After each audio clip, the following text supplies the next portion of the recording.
Hi, everyone. We're here as the Leche League of Colorado Springs to promote the Big Latch On, and we're really excited. I have myself and 5 other awesome La Leche League leaders here today to introduce ourselves, and we're also going to give you a little sample of what La Leche League's meetings are like, whether they're virtual or in person. We love helping out parents with breastfeeding. So we wanted to, first of all, remind you that the Big Latch On is coming up. It's on August 1st at 10 a.m. and it's completely virtual this year.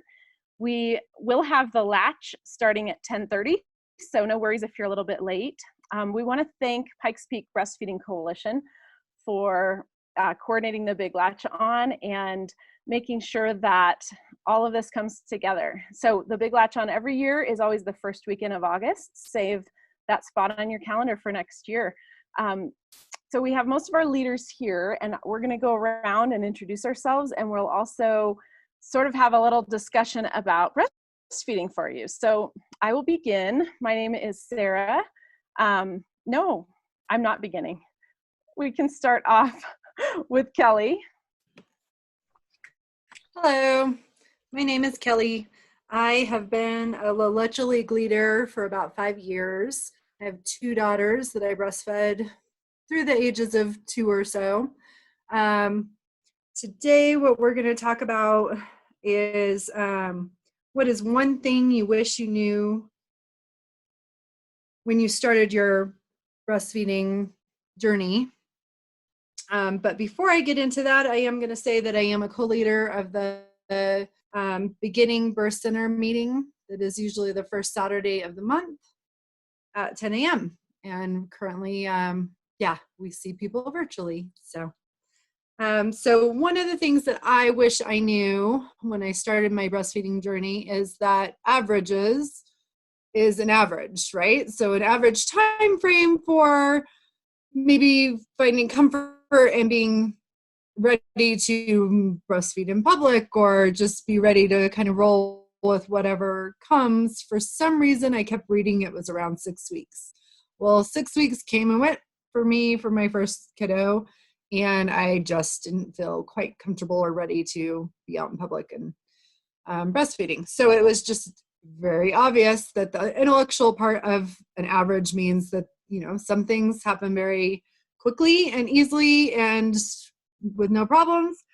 And that the other side of that spectrum is that some things take a little bit longer. And so that's what I was noticing with my first child. So that was just something that I guess just had to experience to be able to fully grasp. So that's what I wish I would have had more knowledge about when I was first breastfeeding. And I will kick it on to the next leader. Hi, my name is Megan. I want to just introduce our Ivy Wild meeting. It is the second Thursdays at 10:30. It is virtual right now as well. I am a mom of 5 kiddos who were all breastfed. My oldest is 16 now, and my youngest is almost 2. I guess if I could think of something that I wish I would have known before I started breastfeeding is that you just have to be patient. It takes a while for mom and baby to learn that dance, and just give yourself time and, allow yourself time to learn and allow your baby time to learn. And I guess that's kind of what I wish that I would have known. So I will turn it over to the next leader. Hi, my name is Rachel. I'm kind of new to the area, and so I haven't gotten too involved in one meeting or another yet, especially with COVID making everything crazy. But I'm in the area, and all of us actually participate in supporting the moms in the local area by trading off being on the phone line. So if you have any breastfeeding concerns, the La Leche League phone line is a great option. Most likely you're gonna be on the phone with one of us that you see right here today. So we're all pretty friendly, and we all really wanna help you to reach your breastfeeding goals. So I have been a leader for about 7 years now. I've moved all over the place, and I'm settling down in Colorado Springs for good now. I have 4 kiddos. My oldest is 10, and I have 3 little girls. And then my most recent is finally my little boy, and he's 18 months old now. But back when I had my first baby especially, I really wish that I had known how much baby was going to want to be with me. I like to think of it as that I've been baby's natural habitat for 9 months, and that doesn't change instantly when I give birth. So for months and even years after baby's born, baby is happiest when they're right up next to me, or at least up next to dad or a sibling or grandma or grandpa. They just want to be close to another human being, and that's a good and normal and healthy way to be. I remember going for a walk with my eldest down the street and sticking her in the stroller and being ready to go on that walk, and then spending the whole walk trying to push the stroller while I held the baby as well. So she really just wanted to be up with me and not have anything to do with that stroller. And that's a fine and healthy and normal way to be. So if that's where you are, wanted to let you know that that's an okay place. And that's what I wish I had known. Thanks. Hi, I'm Sarah. I co-lead with Kelly at the Beginnings Birth Center meetings, and we meet the first Saturdays of the month at 10 a.m. So at some point we'll get back to in-person meetings. Right now we do a virtual meeting on our Facebook group though. So I've been a leader for about 5 years. I have 2 children. I have a 10-year-old daughter, and I also have a 6-year-old son. The thing that I feel like I wish I'd known when I was a new parent was that you don't need to have baby in their own room, in their own crib, right when you get started. Down the road, if that's some place that your children eventually go to when they do get older, but it doesn't have to be that first week or that first month, even that first year or 2 or 3.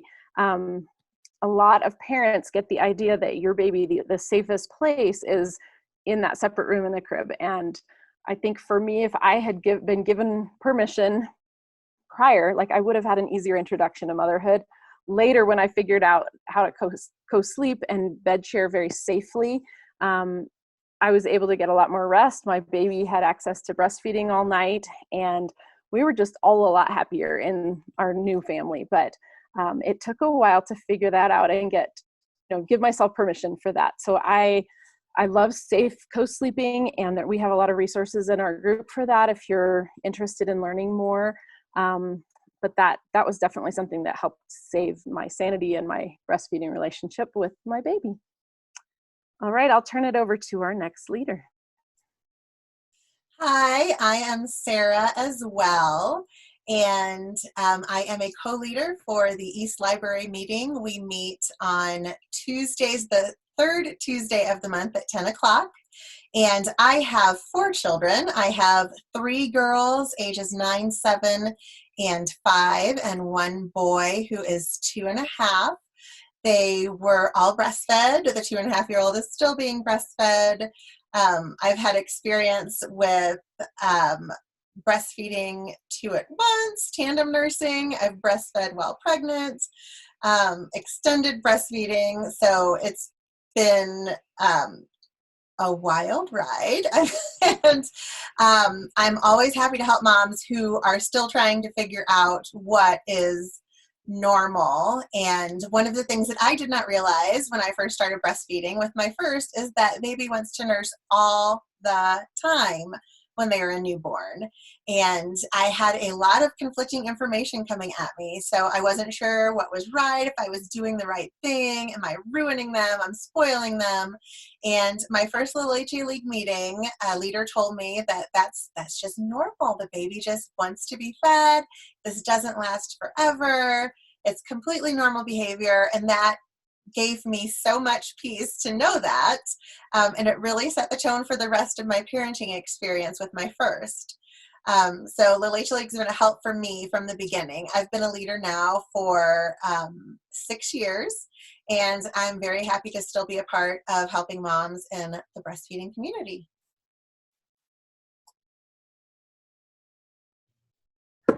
Hi, I am also another Sarah. I am originally from the UK, but I moved here 11 years ago when I met my husband. I have 4-year-old, who almost 5, and a 2-year-old, who I was very blessed to have nursed Elliot until he was 2.5, and still currently nursing my 2-year-old. I definitely remember feeling the concern when they got to a very distractible stage, whatever stage it is in their early months, and I was very concerned that they didn't want to nurse anymore. And I was very reassured by my sister, actually, who said that you are all they know. They don't not want to nurse anymore. They're just distracted. They've got new things going on, and that definitely reassured me. Come with my second one, that when we went through the same thing again, it was, this will come and go, and we're still going strong at 2.5 years and no end in sight. So, and I also co-lead with Sarah the East Library meeting that hopefully we will go back to one day. But at this time, we are still doing all our meetings virtually through our Facebook group. I'll pass over to Sarah to conclude our video.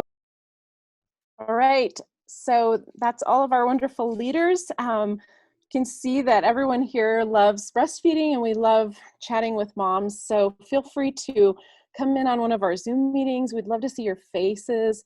Feel free, if it's easier, to chat with us virtually in our Facebook group. We love that too. But just a reminder that we're available via phone if you have an urgent question or something you don't want to say in the group, and we're happy to chat with you there too. So please come out on August 1st at 10 a.m. to the Big Latch On, and it's virtually, and support the Pikes Peak Breastfeeding Coalition. Thanks for watching. Bye.